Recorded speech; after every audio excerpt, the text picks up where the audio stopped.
O estudo a seguir é de inteira responsabilidade de seus idealizadores e apresentadores.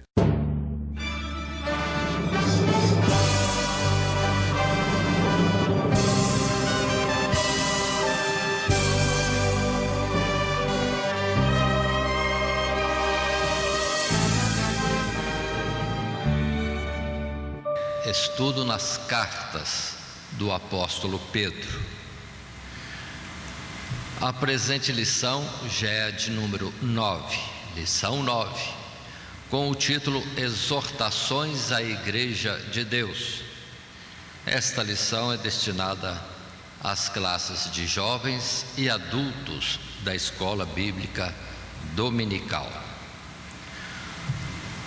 O texto bíblico para nós é o capítulo 5 da primeira carta de Pedro, os versos de número 1 até o número 11. A leitura deste texto faremos progressivamente no desenvolvimento da própria lição. O texto áureo encontra-se em João, Evangelho de João, capítulo 21, o verso 17, e o texto em si diz: Simão, filho de Jonas, amas-me? Simão entristeceu-se por lhe ter dito terceira vez: amas-me? E disse-lhe: Senhor, tu sabes tudo, tu sabes que eu te amo. Jesus disse-lhe: apacenta as minhas ovelhas. Para o desenvolvimento dessa lição, lição número 9, exortações à Igreja de Deus, nós temos os nossos 3 tópicos, que são: primeiro, apacentando o rebanho de Deus segundo a sua vontade; segundo, revesti-vos de humildade; e terceiro tópico, o cuidado de Deus em meio às aflições. Ou Deus tem cuidado de nós em qualquer situação, em especial em meio às aflições. Isso colocado, lembremos que temos material para ser distribuído nas classes, apoio ao professor e ao estudo da lição, onde nós tiramos os diversos parágrafos desta exposição para os professores. Assim, indo para a parte primeira, introdução, coloquemos para nós estas palavras, ainda que um pouco em resumo. Nesta lição, estudaremos um pouco da árdua e delicada missão daqueles que o Senhor chama para o seu santo ministério. Veremos ainda que Pedro aconselhará os jovens a que sejam submissos aos anciãos e condiciona a bênção da graça de Deus à sujeição e ao revestimento da humildade. Afinal, destacaremos que mesmo em meio aos sofrimentos, o cristão certamente poderá contar com o maravilhoso cuidado de Deus sobre sua vida. Então, o que temos nessa lição é Pedro trazendo uma exortação final para os líderes da igreja. É uma responsabilidade, é também, vamos dizer assim, algo dignificante e que deve ser exercido no cuidado próprio do ensino e do Espírito de Deus. Ou seja, aquele que dirige deve lembrar-se de Jesus como aquele que é o Senhor. Jesus é o Senhor. Entretanto, sendo o Senhor, veio a este mundo servindo. Melhor coisa, ou bem-aventurada coisa, é dar do que receber. E Jesus colocou isso. Se o Mestre Senhor fez assim, quanto mais aqueles que recebem responsabilidade. na casa de Deus. Mas a lição continua um pouco mais, exortação à humildade, uns submetendo-se aos outros, uma sujeição de um para com o outro, como componentes de um mesmo corpo. Os demais membros de um corpo, todos estão sujeitos ao princípio que rege a todos para o benefício do único corpo. E outra coisa a mais, lembrança de Pedro, que o Senhor tem cuidado de todos. Isso colocado, vamos para o primeiro tópico nosso: apacentando o rebanho de Deus segundo a sua vontade. Falando disso, temos um primeiro parágrafo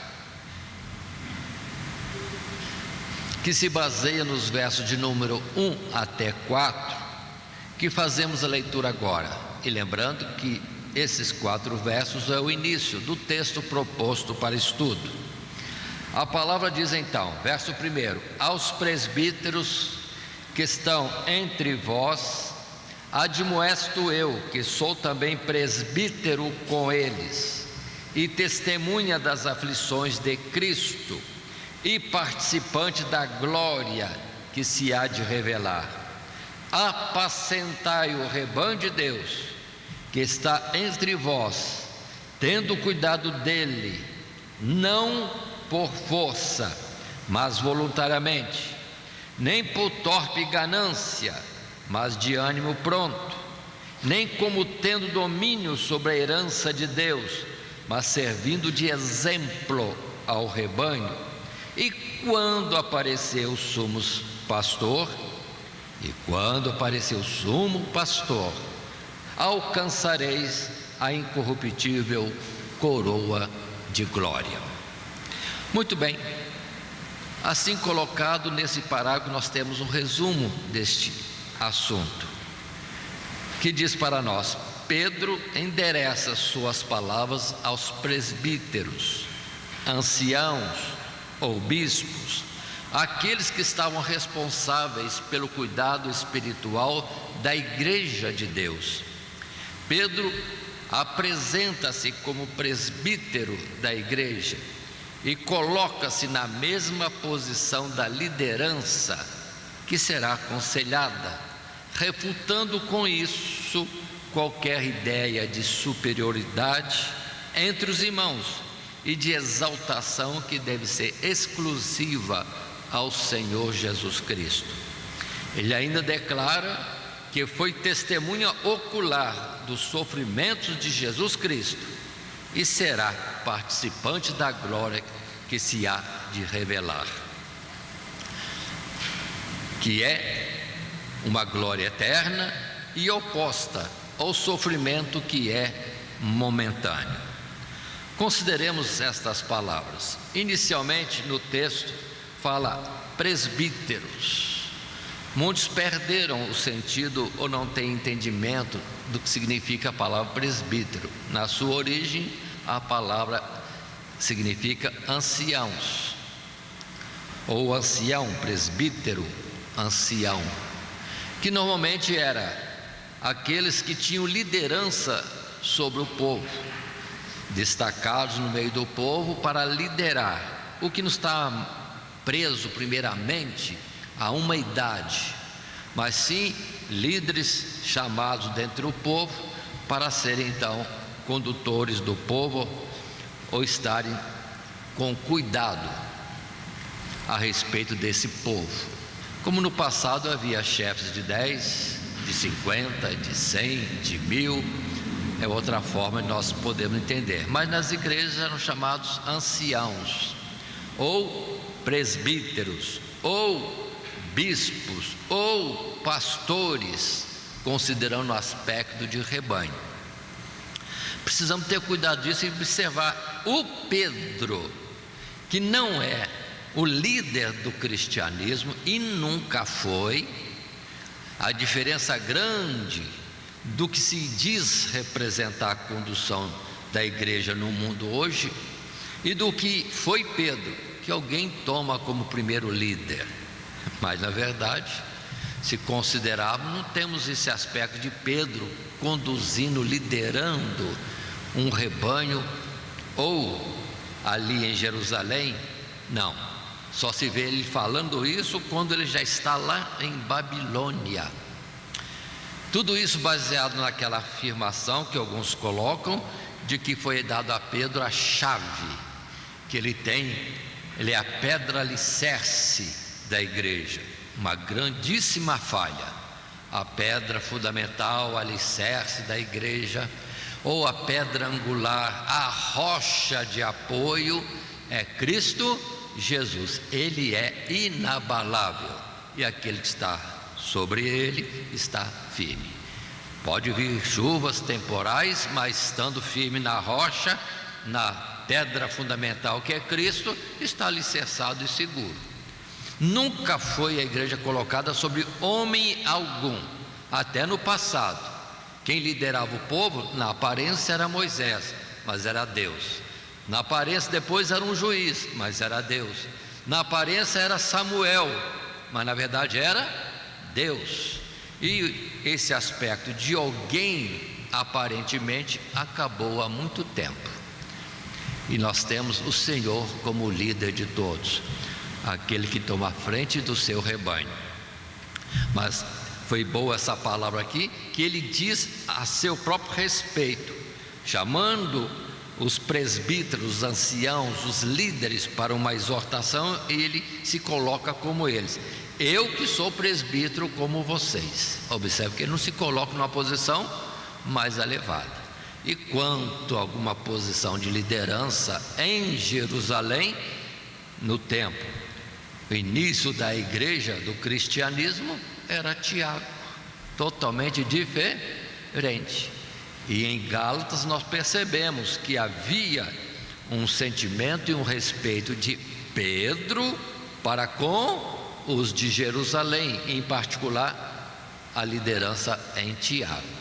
Então nunca Pedro foi base do cristianismo, nem o seu primeiro líder, nunca. Mas observe a diferença de líderes hoje, que se apresentam em destaque, chamando a si alguma fama e honra, com o Pedro, que se apresenta humilde em todo o tempo, e o próprio Jesus, que não tinha parecer nem formosura. Que diferença tão grande. Mas a palavra presbítero, significando ancião, vamos entender ainda esse particular. Muitos estão colocando os dons de Deus para administração ou outra atuação na igreja como cargos hierárquicos, e não é isso. Na verdade, o início foi o próprio Jesus chamando a si discípulos para estarem com ele, sem nenhum cargo, nenhuma posição, até o momento que ele começou a chamar de apóstolos, seus representantes, embaixadores, vamos dizer assim, dele, e foram 12. De todos os discípulos chamou 12 apóstolos, 12. E depois vem essa ideia de grupo de liderança de rebanho, que na palavra do textual, Jesus falando com a Pedro: apacenta as minhas ovelhas. Então já com cuidado, dado a Pedro de cuidar de um grupo, ou o grupo que lhe viesse à mão para cuidar, que ele cuidasse. Mas em Atos dos Apóstolos nós vemos, primeira coisa, completando o número dos apóstolos, já que Judas Iscariotes se afastou e se perdeu, outro é colocado no lugar, completando o número de 12. E mais à frente nós temos no capítulo 6, 7, menção bem destacada de pessoas chamadas para ajudar aqueles que ministravam na palavra, e é Pedro quem coloca isso. Vamos chamar irmãos aqui aprovados para cuidarem deste aspecto material. E observe, os diáconos para o cuidado geral da igreja, mas continuava para os apóstolos o cuidado com a palavra e a oração. Ficou praticamente nisso. mas depois começaram a escalonar. Aí tem cooperador, aí tem diácono, aí tem presbítero, aí tem pastor, aí já estão colocando nomes e mais nomes para dar pompa àqueles que estão na liderança. Mas não foi assim que Cristo disse. Deve haver respeito, vamos ver daqui a pouco, sujeição de uns aos outros, mas num sistema de igualdade, cada um no seu dom. Se é para saber de cheiro, é assunto do nariz. Se é para saber de gosto, é do paladar. Se é para ouvir, é questão do ouvido. Se é para enxergar, são os olhos. Cada um cooperando com todo o corpo. E assim tem que ser na igreja. Cada um ministrando o seu dom e cada um sabendo qual é o dom do outro e sujeitando-se. E ministrando o dom que recebeu para bem de toda a comunidade. Vão observando que muitos estão colocando, porque antes, tradicionalmente, era diáconos, presbíteros, ou um pastor com um nome diferenciado um pouco para ser aquele líder de vários presbíteros. Mas a palavra já falou, presbítero é ancião, é líder de um grupo. Se tem um líder de um grupo de líderes, ótimo. Moisés separou 70 para ajudar a ele no meio do povo. Tem que entender essa parte. Mas hoje em dia a gente percebe as pessoas colocando o nome como se um fosse superior ao outro. Presbítero é um cargo abaixo, pastor é um cargo acima, ancião é nesse nível. Agora, aí já começam outras colocações. E gente que inverte, coloca presbítero lá em cima e ancião embaixo. E estão mudando, agora estão usando a palavra bispo como superior a um grupo de obreiros. É tudo igual, o significado da palavra é a mesma coisa. Há um aspecto de soberba, precisamos entender isso. Mas a palavra é essa. Pedro fala, exorta aos irmãos obreiros com ele como deve ser tratado o rebanho. E ele pode dizer sobre isso, porque ele andou com Jesus, é testemunha de Jesus, e está aguardando a glória que há de se manifestar. Assim colocado, observem, por exemplo, em Marcos capítulo 10, verso 42, Jesus ensinando os seus discípulos quanto a esse tratamento no meio do povo. A palavra diz: mas Jesus, chamando-os a si, disse-lhes: sabeis que os que julgam ser príncipes das gentes, delas se assenhoriam, e os seus grandes usam de autoridade sobre elas. Mas entre vós não será assim. Antes, qualquer que entre vós quiser ser grande, seja o serviçal. E qualquer dentre vós quiser ser o primeiro, será o servo de todos.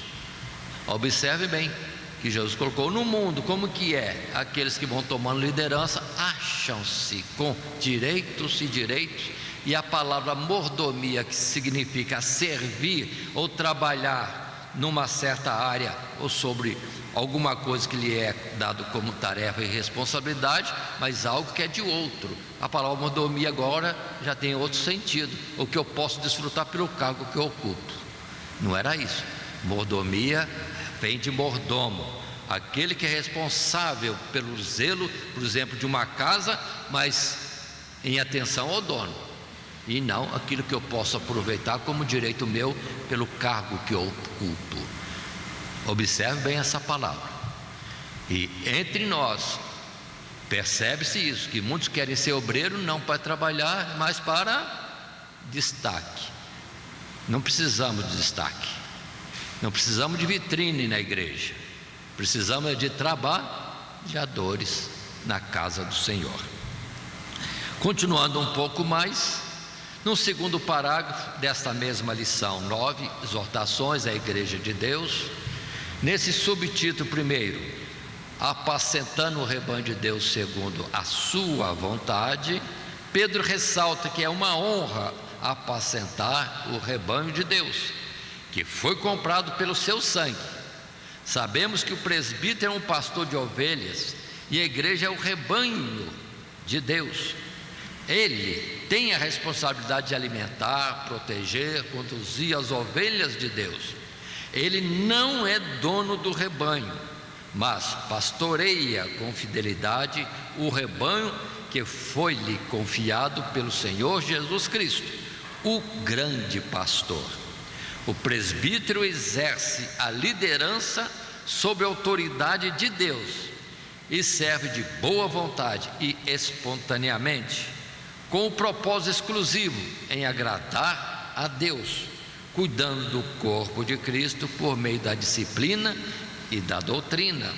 Há muitos homens que se consideram pastores, mas na verdade são mercenários e lobos, apacentam a si mesmos em vez de cuidar bem do rebanho de Deus.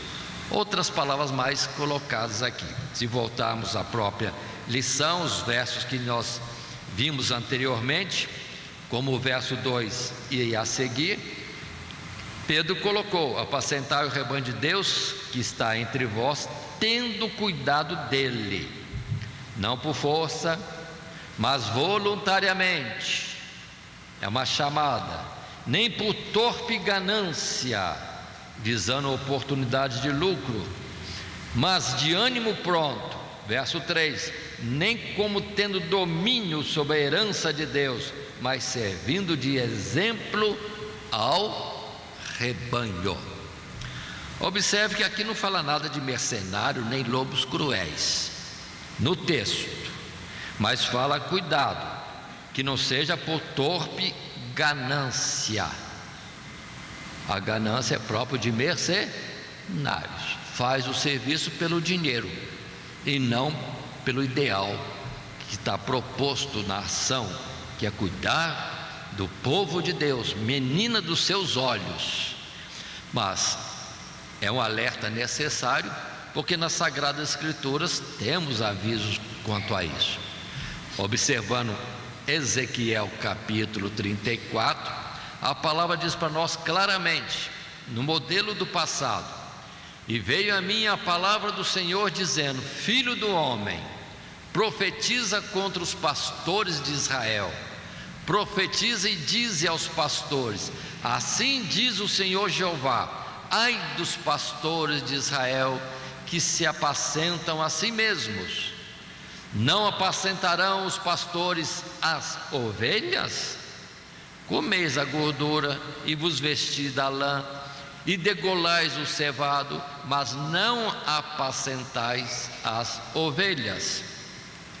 A fraca não fortalecestes, e a doente não curastes, e a quebrada não ligastes, e a desgarrada não tornaste a trazer, e a perdida não buscastes, mas dominais sobre elas com rigor e dureza.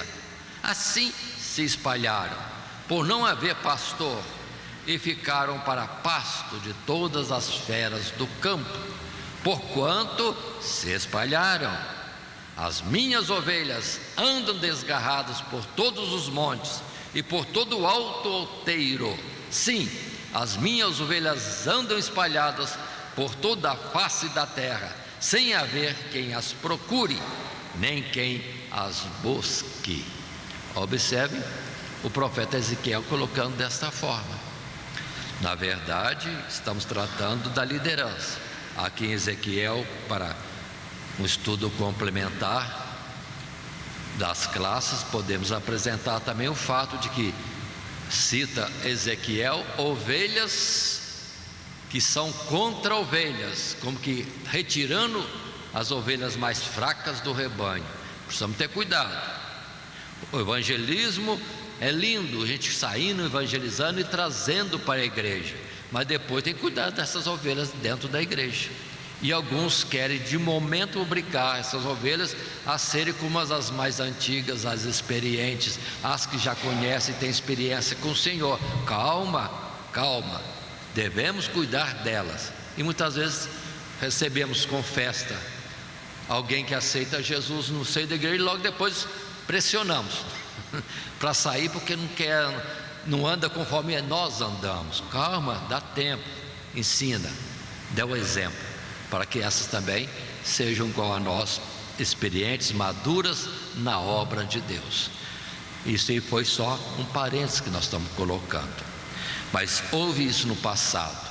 Há uma tendência, irmãos, de muitos se colocarem em posição elevada excessivamente. É tendência natural, precisamos ter mais cuidado, vamos dizer assim, e colocar como alerta. Então o pastor não pode ter nenhum cuidado a respeito dele? Sim, tem que ter cuidados. Digno é o obreiro do seu salário, por exemplo. Não vamos estender nisso. Digno é o obreiro do seu salário, mas cabe ao obreiro, ao líder, ao bispo, ao presbítero, ao ancião, ao pastor saber do limite e não ser como aquele que enriquece acima dos outros ou em detrimento e opressão de outros.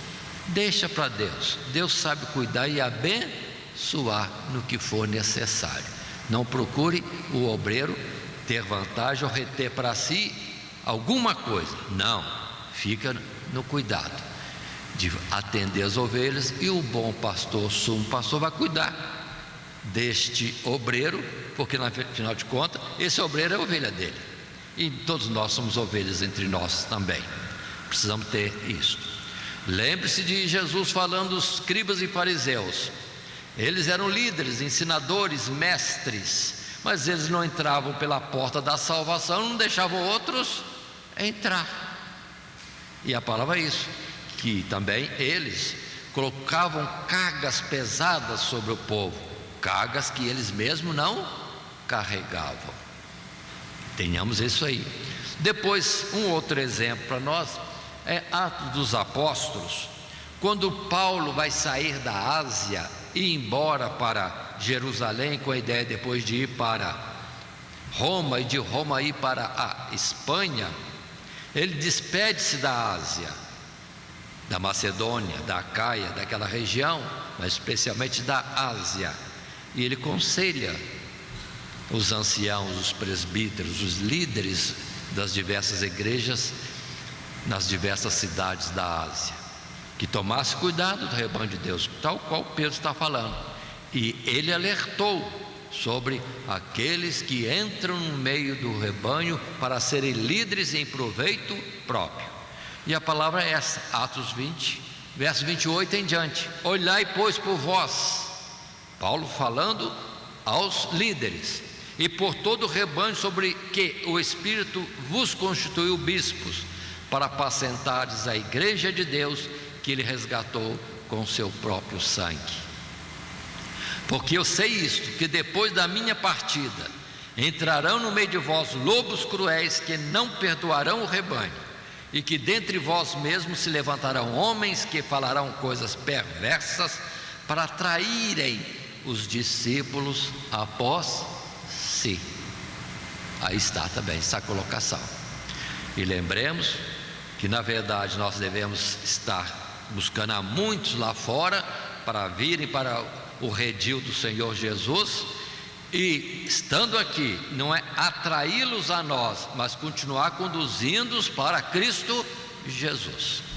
Nós como modelo para entrarem, modelo para permanecerem, modelos para que esses cresçam, e modelos que veem em nós sempre como uma seta apontando para Jesus, né?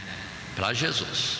Importa que ele cresça e que cada um de nós diminua, que cresça Cristo aos olhos daqueles a quem devemos estar assistindo, cuidando. Muito bem, assim colocado, avancemos um pouco mais para um terceiro parágrafo nesse primeiro tópico: apacentando o rebanho de Deus segundo a sua vontade.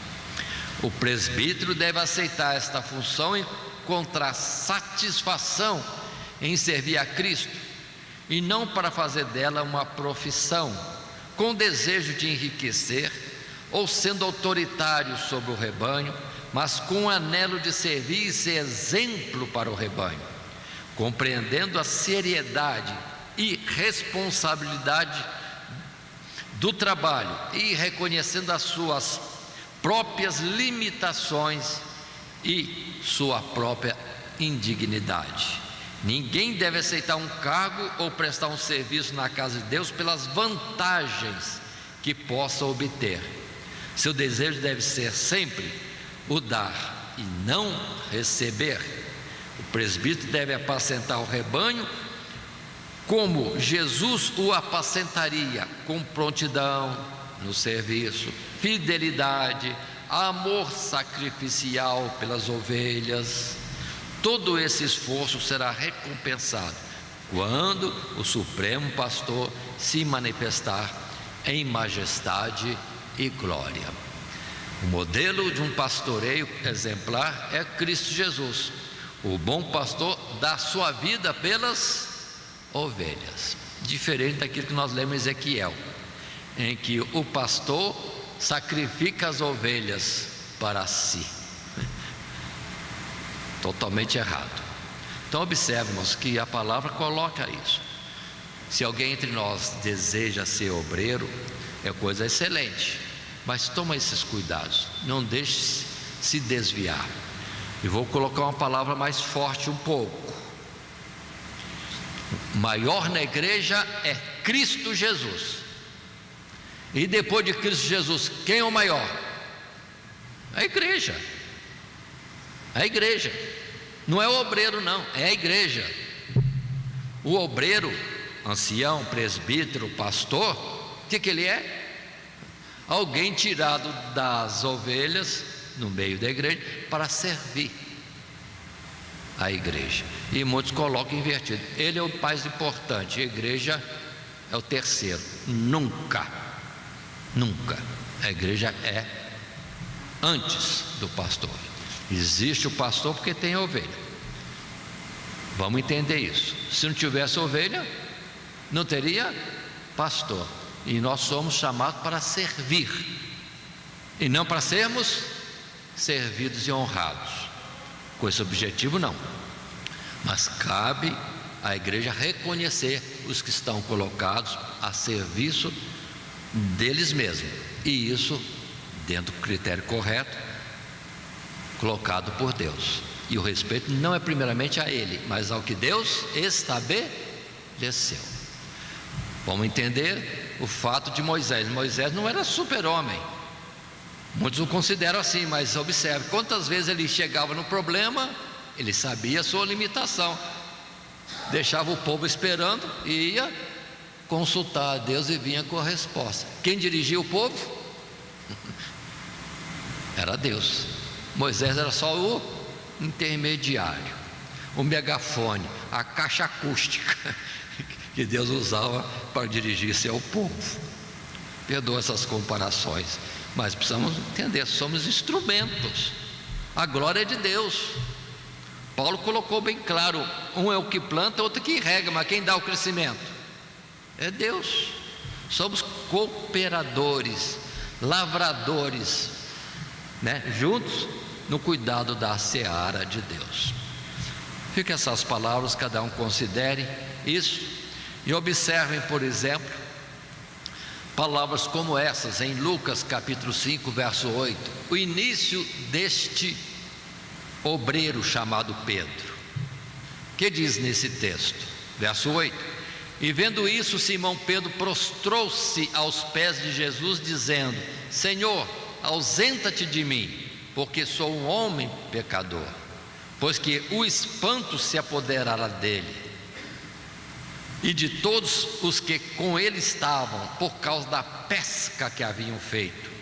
E de igual modo também de Tiago e João, filhos de Zebedeu, que eram companheiros de Simão. E disse Jesus a Simão: não temas, de agora em diante serás pescador de homens.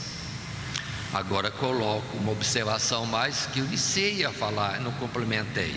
Se alguém deseja ser obreiro, ótima coisa, mas espere o patrão chamar, o sumo pastor que vai chamar. E muitos ficam cavando oportunidade para estarem galgando posição. Isso aí não é certo, não vai dar boa coisa. Se quer servir a Deus como obreiro, se Deus te quiser assim, vai te chamar. Que tempo? Não sei. Ele é o Senhor, Ele é o patrão, Ele vai colocar um empregado para trabalhar onde quer. Precisamos ter esta noção, porque o mais importante é a igreja e não o obreiro. Mas por que coloco isso também? Porque muitos acham que servindo como obreiro são mais santos. Não são, não. Tudo é a mesma massa. Tem que ser mais santo. Aí é o cuidado e responsabilidade. Mas não foi colocado porque é mais santo, não. De jeito nenhum. Por isso que a palavra diz que é Deus quem chama dentre o rebanho aqueles que vão estar sendo liderados. Quando Davi de alguma forma pareceu crescer-se em si mesmo, Jesus dizia: de onde eu te tirei? De trás das ovelhas, e te coloquei como príncipe. Para nós entendermos que de onde o Senhor nos tirou? Do meio do povo. Para quê? Para trabalhar pelo povo. É para trabalhar pelo povo no cuidado e zelo das coisas de Deus. Continuando, perdoe, eu vou voltar. Quem era Pedro para ser o que foi? Apóstolo. Mas Jesus chamou, acabou. Imagine que Levi, sendo homem estudado, né, entendido das leis de finanças da época, fosse reclamar com Jesus. Chamou Pedro primeiro. Você vai orar separado, você chama Pedro, não chama eu? Meu Deus, o Senhor é Ele, é Jesus, e Ele chama a quem quer para a função que Ele quer também. Continuando, Mateus 25, 21. E o seu Senhor lhe disse: bem está, servo bom e fiel, sobre o pouco foste fiel, sobre o muito te colocarei, entra no gozo do teu Senhor. Quer ser bem assalariado? Quer ser rico? Quer ser famoso? Serve a Jesus fielmente, e você vai resplandecer nos lugares celestiais e eternamente. Agora, se você quer glória neste mundo, ela passa rápido, rápido demais. Apocalipse 22, 12, Jesus diz: eis que cedo venho, e o meu galardão está comigo, para dar a cada um segundo a sua obra. Deus assalaria muito bem, mas não quer dizer que seja nesse mundo e da forma que você quer. Não. Deus abençoa grandemente, e a bênção maior é na eternidade, e aqui é na porção do necessário. É a palavra de sabedoria de alguém que foi ensinado não querer grandes coisas e pedir a Deus que o colocasse, o deixasse na porção cotidiana. Então cada um entenda isso nesse aspecto. O necessário Deus vai dar, o cuidado é de Deus, não seja o seu primeiramente. Continuando um pouco mais, entrando no tópico segundo, revestivos de humildade. São os versos 5, 6 e 7 do nosso texto, no capítulo 5 de Pedro, ou da primeira carta. Assim diz a Escritura nesses 3 versos. Verso 5: semelhantemente vós, jovens, sede sujeitos aos anciãos, e sede todos sujeitos uns aos outros, e revestivos de humildade, porque Deus resiste aos soberbos, mas dá graça aos humildes. Humilhai-vos, pois, debaixo da potente mão de Deus, para que a seu tempo vos exalte, lançando sobre ele toda a vossa ansiedade, porque ele tem cuidado de vós. Até esse verso 7, a palavra desde o início: jovens sujeitando aos anciãos, uns aos outros se sujeitando no temor de Deus, estando submetidos debaixo da potente mão de Deus, porque Ele tem cuidado de nós. Esse é o assunto desse novo tópico, revestivos de humildade. E o primeiro parágrafo do nosso material de classe diz para nós nesse ponto: Vimos antes que Pedro instruiu os presbíteros a demonstrarem disposição de servir como exemplos para os crentes. Agora ele ordena aos jovens que se submetam à autoridade da liderança dos presbíteros dentro da igreja. Pedro aconselha que tanto os anciãos quanto os jovens tenham suas vidas marcadas por atitudes de humildade, revestivos de humildade. Sendo assim, todos devem estar prontos para, na condição de servos, servirem uns aos outros, a exemplo do próprio Jesus, que na noite em que foi traído, cingiu-se com uma toalha para prestar aos discípulos o humilde serviço de lavar-lhes os pés. Aí está a colocação. Muito bem. E o texto para nós é um texto bem conhecido, João capítulo 13, o verso 1 e depois os versos 12 a 15. E assim leio: ora, antes da festa da Páscoa, sabendo Jesus que já era chegada a sua hora de passar deste mundo para o Pai, como havia amado os seus que estavam no mundo, amou-os até ao fim. Olha que interessante. Jesus, naquele aperto, opressão das trevas, sabendo que já era a sua hora, a hora da paixão, da agonia, da rejeição, da traição, da condenação injusta, mas Jesus não estava nervoso nem estressado, não estava assim, ao contrário, amando os seus, amou-os até ao fim. Aí fica para nós, obreiros, esse cuidado. Há muitas coisas que estressam, muitas coisas que podem nos incomodar, mas vamos ver se a gente consegue, e Deus vai dar graça para isso, para a gente estar na posição única daquele que suporta tudo e faz a obra com amor, apesar de não ser compreendido e às vezes nem aceito. Quem vai medir a aprovação ou não é o próprio Deus. Continuando, verso 12 e outros versos à frente. Depois que lhes lavou os pés, Jesus lavando os pés dos discípulos, e tomou as suas vestes e se assentou outra vez à mesa, disse-lhes: entendeis o que vos tenho feito? Vós me chamais mestre e senhor, e dizeis bem, porque eu o sou. Ora, se eu, Senhor e mestre, vos lavei os pés, vós deveis também lavar os pés uns aos outros, porque eu vos dei o exemplo, para que como eu vos fiz, façais vós também. Então está a nossa colocação, para nós entendermos.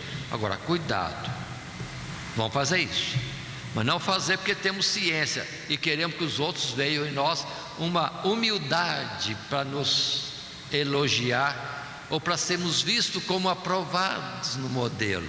Pode ser que alguém use até a palavra não para amando de fato as ovelhas ou tendo cuidado delas, é para dizer, ele é o exemplo, ele faz para atrair a admiração. Cuidado, temos que pensar em nós mesmos. Nós podemos enganar nós mesmos, fazer coisas como Jesus manda, mas com uma intenção não a verdadeira e não aquela que Jesus disse. Amar de verdade, fazer servindo as ovelhas em zelo para as coisas de Deus, e não para os outros olhar em nós uma aprovação e depois aí vem a bajulação e outras coisas que também não está certo. Então vamos fazer na simplicidade e sinceridade o cuidado para com o povo. Ainda um segundo parágrafo da nossa lição de classe, temos no tópico segundo, revestivo de humildade. Pedro considera que o cristão deve cingir-se contínua e firmemente com a humildade, pois Deus resiste aos soberbos, mas dá graça aos humildes. Isso significa que o homem humilde tem Deus ao seu lado, porém o orgulhoso tem Deus por adversário. Além disso, os humildes são recompensados com provisões da graça divina, cada vez mais abundantes, e por isso podem descansar, lançando sobre ele toda a sua ansiedade. Então observe bem esse particular, firmando mais uma vez essa posição de humildade que é importante, no primeiro tópico para os líderes, no segundo tópico entre todos, uns aos outros. Este cuidado é importante, porque Deus dá graça aos humildes. Aquele que se humilha será exaltado, aquele que se exalta será humilhado. Portanto, vamos entender isso. Grande entre nós é Cristo Jesus, e não tem par com ele, não tem par com ele. Nós poderíamos apontar muitas palavras em Provérbios, né? A soberba, por exemplo, precede a queda, a ruína. E os professores podem fazer exercício de achar alguns versos. Coloquei somente este, o verso 19 do capítulo 16: melhor é ser humilde de espírito com os mansos do que repartir o despojo com os soberbos. Jesus disse a respeito de si mesmo que ele é manso e humilde de coração. Aí precisamos ter cuidado de saber o que é essa humildade também. Não é andar de chinelo, nem com roupa rasgada ou suja, nada disso. Jesus veste-se tremendamente majestoso, mas continua sendo humilde de coração. Então, vamos ter noção também desses significados. Num terceiro parágrafo, nesse tópico segundo, temos ainda: é interessante notar que a soberba ou a humildade nem sempre são dirigidas a Deus, mas quase sempre aos outros. Mas Deus intervém de uma forma ou de outra, resistindo ou dando graça, conforme a atitude que se tem para com o próximo. Pedro encerra seu conselho ao jovem explicando que o motivo pelo qual podemos confiar nosso futuro a Deus, deixando de lado todo tipo de ansiedade e preocupação, é porque Ele tem cuidado de cada um de nós. Então, não estamos entregues à nossa própria sorte. Uma colocação aqui: quando existe humildade, deve ser para com o próximo. E se existe uma soberba, geralmente é para com o próximo. Ainda que alguém pode se soberbecer diante de Deus também. Nós temos exemplo disso em Satanás, né? Serei igual ao Altíssimo, e já se rebelou, se afastou do seu domínio, querendo criar um domínio, um reinado paralelo ao de Deus. É soberba contra Deus. Mas geralmente a nossa humildade ou soberba é entre os irmãos, é para com o próximo, e precisamos ter esse cuidado. Ainda que seja para com o próximo, Deus é juiz dessas coisas e mede um pelo outro, e nós precisamos entender isso. Voltando a Ezequiel, que eu falei no princípio, lá o Senhor fala das ovelhas fortes que, vamos dizer assim, oprime as ovelhas fracas, as ovelhas que correm à frente para beber a água limpa e batem os pés no riacho para as outras ovelhas beberem água suja. São exemplos que temos nas Sagradas Escrituras colocados para nós. Então, não vamos ter soberba com o próximo. Vamos ser humildes, sim, e naturalmente para com o próximo, porque o nosso juízo, o juízo de Deus sobre nós será também baseado nisso. Na medida com que medimos, seremos medidos. A ação que tivemos para com o próximo é a ação que se terá para conosco também, nesse grande juízo da parte de Deus. Indo à frente, entrando no terceiro tópico, o cuidado de Deus em meio às aflições. Observe que esse tópico, com esse título, é coisa que nós já vimos duas vezes. Ou seja, Pedro volta e outra, ele torna a falar: aflição, aflição, aflição. Mas sempre que houver aflição, ele diz: Tenha paciência, temos o Senhor ao nosso lado. E aqui de novo, nada é diferente. Agora, lendo os versos 8 a 11, que são a terceira parte do texto que nós colocamos para estudo, diz assim a palavra: sede sóbrios, vigiai, porque o diabo, vosso adversário, anda em derredor, bramando como leão, buscando a quem possa tragar, ao qual resistir firmes na fé, sabendo que as mesmas aflições se cumprem entre os vossos irmãos no mundo. E o Deus de toda graça, que em Cristo Jesus vos chamou à sua eterna glória, depois de haverdes padecido um pouco, Ele mesmo vos aperfeiçoará, confirmará, fortificará e fortalecerá. A Ele seja a glória e o poderio para todo sempre. Amém. Este então é o terceiro tópico, com base nesses versos de 8 a 11, o cuidado de Deus em meio às aflições. Deus tem cuidado de nós. Outra expressão muito falada entre nós: se Deus é por nós, quem será contra nós? Não toma isso em orgulho, toma isso em consolação, proteção e segurança, e não em vaidade, porque alguns tomam essa palavra em vaidade, né?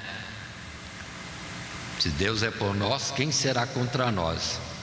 Aí a pessoa destaca mais isso aí: quem será contra nós? Se colocando num pedestal, numa posição de soberba e humilhação dos outros. Cuidado, o sentido é diferente. Deus terá cuidado de nós. Assim, no primeiro parágrafo, podemos considerar os versos, ou nos versos 8 a 11, Pedro adverte seus leitores sobre a situação de guerra espiritual que enfrentam, pelo fato do acusador de nossas almas ter sido expulso do céu ou dos céus e precipitado na terra, tendo grande ira, porque sabe que resta-lhe pouco tempo. Entendamos isso. Satanás, na sua soberba de se fazer grande, se precipitou no abismo. Deu ao contrário, se exaltou e foi quebrantado. A palavra diz que ele, quando diz subirei, Deus respondeu: descerás ao profundo do abismo. E a palavra ainda coloca, tanto em Isaías, como em Judas, como na carta de Pedro, que estudaremos depois, que ele foi colocado em lugares de escuridão.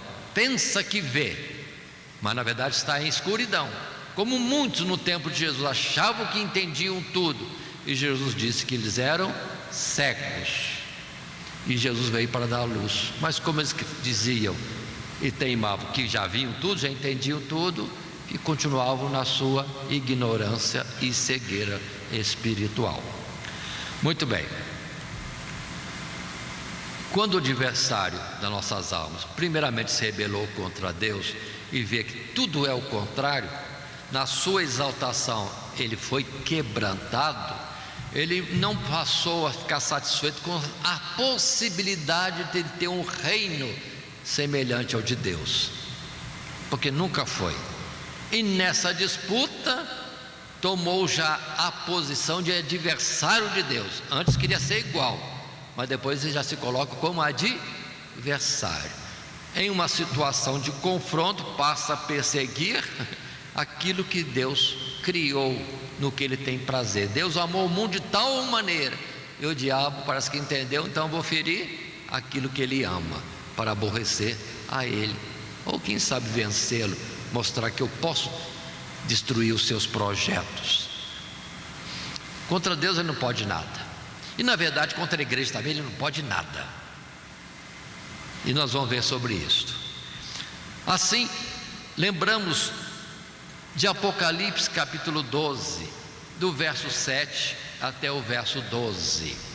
Observe Apocalipse capítulo 12, que fala sobre o nascimento de Jesus, o ministério de Jesus na terra, ele já subindo para o céu, terminado o que veio cumprir de tarefa na terra, está nos lugares celestiais, e é já o toque da 7ª trombeta.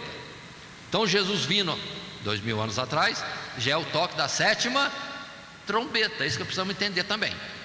E diz a palavra que Jesus subindo triunfante para o céu, sendo-lhe dado todo o poder nos céus e na terra, e o Pai lhe colocando à sua direita, no trono da sua glória. Verso 7: houve batalha no céu. Miguel e os seus anjos batalhavam contra o dragão, e batalhava o dragão e seus anjos, mas não prevaleceram, nem mais o seu lugar se achou nos céus. E foi precipitado o grande dragão, a antiga serpente, chamado Diabo e Satanás, que engana todo mundo. Ele foi precipitado na terra, e os seus anjos foram lançados com ele. E ouvi uma grande voz no céu que dizia: agora chegada está a salvação, e a força, e o reino do nosso Deus, e o poder do seu Cristo, porque já o acusador de nossos irmãos é derribado, o qual diante do nosso Deus os acusava de dia e de noite.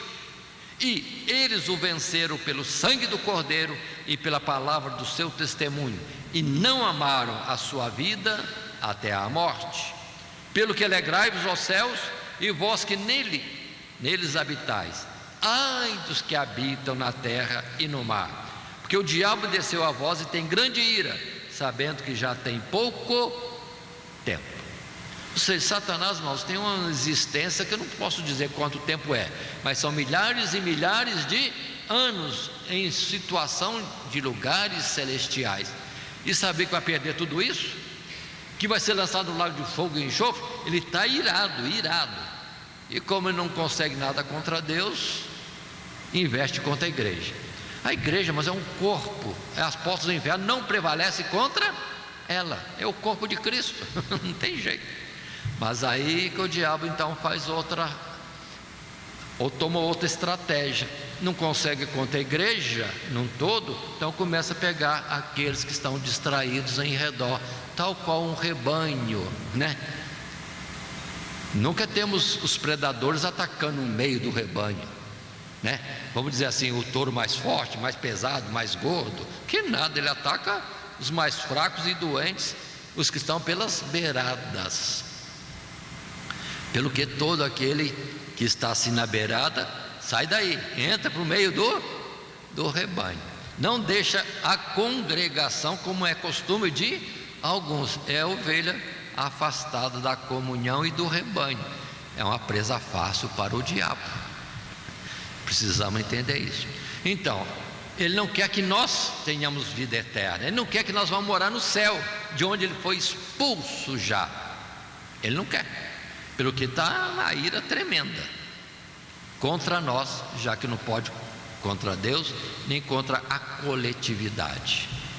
Por isso que é importante, uns orando pelos outros, é fechando o laço de união e cercando, vamos dizer assim, fechando a penetração do mal, ou a saída de alguma ovelha pelas brechas, ou uma cabeça de gado qualquer. Não, ficam todos presos no círculo, fechados ali, protegidos.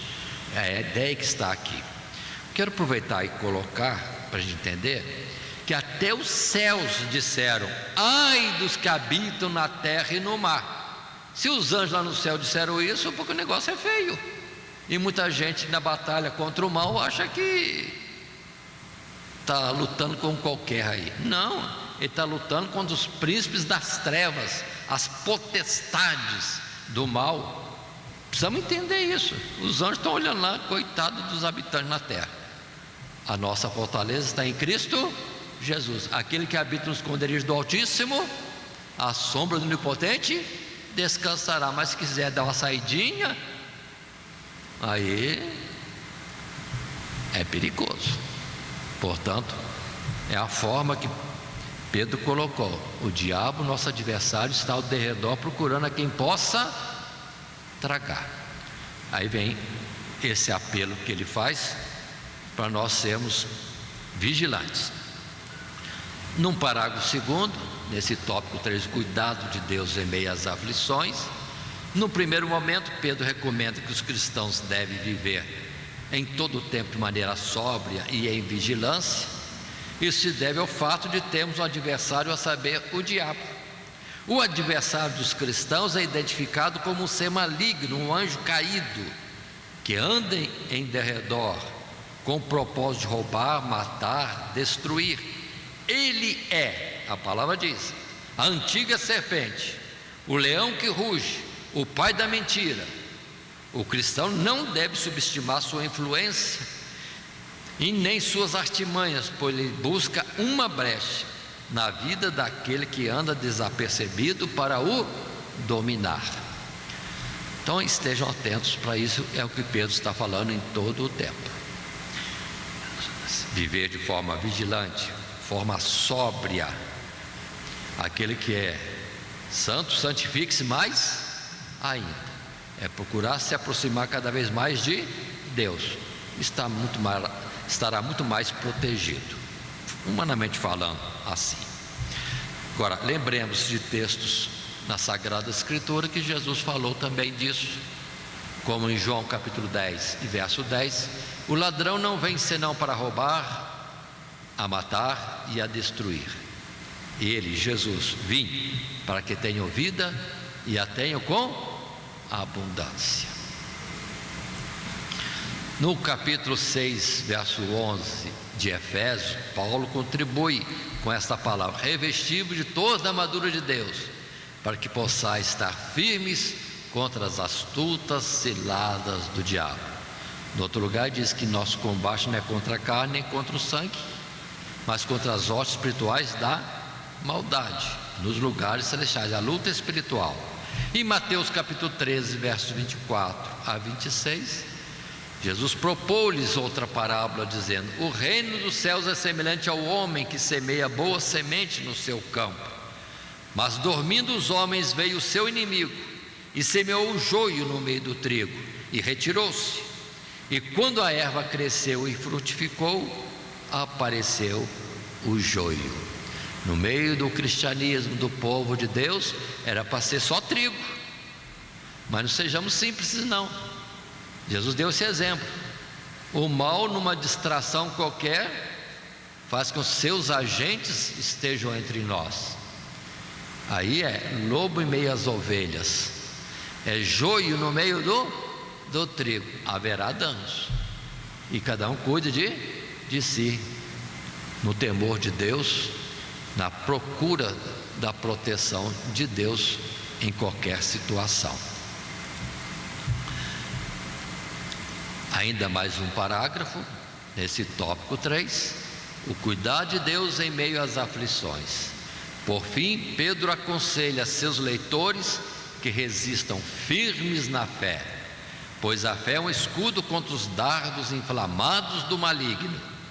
Quando o cristão obedece a Deus e resiste ao diabo, certamente o diabo fugirá.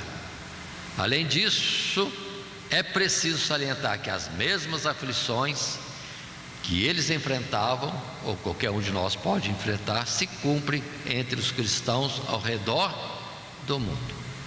O diabo está observando todos os que são de Deus, e é fácil dele saber quem é de Deus, porque são luzes em meio às trevas. Esses serão alvo da sua perseguição. Agora, só uma colocação, aproveitando esse texto e a leitura que fizemos em Apocalipse. Muito é falado sobre a grande tribulação que há de vir sobre o mundo, e a tribulação é essa: o diabo entre nós. Apocalipse capítulo 12, os versos que nós lemos, 7 a 12. O diabo já foi derribado dos céus. Se um tempo houve que ele viveu lá e continuou lá, apesar de ser rebelde a Deus, Deus o tolerou, mas uma vez havendo Deus provado a sua justiça em Cristo Jesus, havendo Deus apresentado a Jesus em resgate da nossa alma, ou tomando o lugar de réu nosso e nos dando perdão dos pecados, aí o diabo não pode mais ficar lá, foi retirado de lá. Foi por nós que Deus suportou Satanás no céu por muito tempo. Mas uma vez que nossos pecados foram perdoados em Cristo Jesus, não tem mais por que ele ficar aqui. Ele é derribado. Então, desde quando Jesus subiu ao céu glorificado e Satanás foi derribado, e que os anjos dizem: ai dos que habitam na terra e no mar, porque o diabo desceu a vós, aí está o início da grande tribulação, que muitos estão pensando que virá. Não virá, já está presente, e vai terminar tão somente com Cristo Jesus vindo na nuvem dos céus. Muito bem, tudo isso colocado, e com essa expressão de que a mesma coisa acontece com nossos irmãos por todo o mundo, a palavra do verso 10 deste texto vai dizer: o Deus de toda graça, que em Cristo Jesus nos chamou à sua eterna glória, depois de haverdes padecido um pouco, Ele mesmo vos aperfeiçoará, confirmará, fortificará e fortalecerá. Então a proposta de Deus para nós é vitória, não tem outra alternativa, é vitória. Tenhamos fé e sejamos sóbrios e vigilantes. Dando sequência, concluímos essas partes de desenvolvimento da nossa lição e temos a nossa conclusão simples, que diz para nós desta forma: para uma igreja que estava sendo atacada por forças humanas e espirituais, perseguida pelos homens e o diabo, Pedro traz à lembrança os cuidados do Deus de toda a graça. Ele nos aperfeiçoa, nos dá firmeza, força e verdadeira segurança, e por fim nos chamará à sua eterna glória. Lembremos da expressão que falamos antes: a luta, as dificuldades, tudo que é obstáculo à nossa carreira em Cristo Jesus é coisa do momento.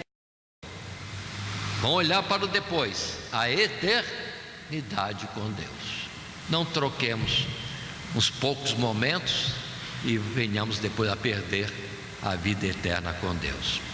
Portanto, essa nossa lição, tivemos esse desenvolvimento em 3 tópicos. A lição é número 9, exortações à igreja de Deus, e as partes que nós estudamos: apacentando o rebanho de Deus segundo a vontade de Deus. É o conselho de Pedro como obreiro experiente para os demais obreiros. Segundo tópico, revestivos de humildade, ou seja, quem é humilde tem a proteção, o cuidado de Deus, mas quem se exalta, quem se mostra soberbo, tem Deus como seu adversário. E finalmente, o cuidado de Deus em meio às aflições. Terceira vez que Pedro fala de aflições na mesma carta, mas sempre esse cuidado. É normal, é constante as aflições, mas Deus tem cuidado de nós. Isso colocado, vem a palavra que temos, que Jesus falou para Pedro, diálogo de Pedro e Jesus. Jesus falando a Pedro: Simão, filho de Jonas, amas-me? Simão entristeceu-se por lhe ter dito terceira vez: amas-me? E diz: Senhor, tu sabes tudo, tu sabes que eu te amo. Jesus disse: apacenta as minhas ovelhas. Para o obreiro, esse verso é importantíssimo. Ama a Deus? Então ama os irmãos, trabalhe para os irmãos no amor a Deus. Agora, nós não somos obreiros. Não somos obreiros, mas ama os irmãos. Ama os irmãos da mesma forma, porque assim sendo, estamos provando que amamos a Deus. E que o Senhor nos abençoe assim em Cristo Jesus. Amém. Todo dia, toda hora, muito mais prazer em ouvir. Radionet Grata Nova. Web Rádio, a qualidade que faz a diferença, cada vez mais necessária. Rede Grata Nova de Evangelização. Acesse nosso site www.horadadecisão.com.br. Hora da Decisão, tudo junto, sem acento.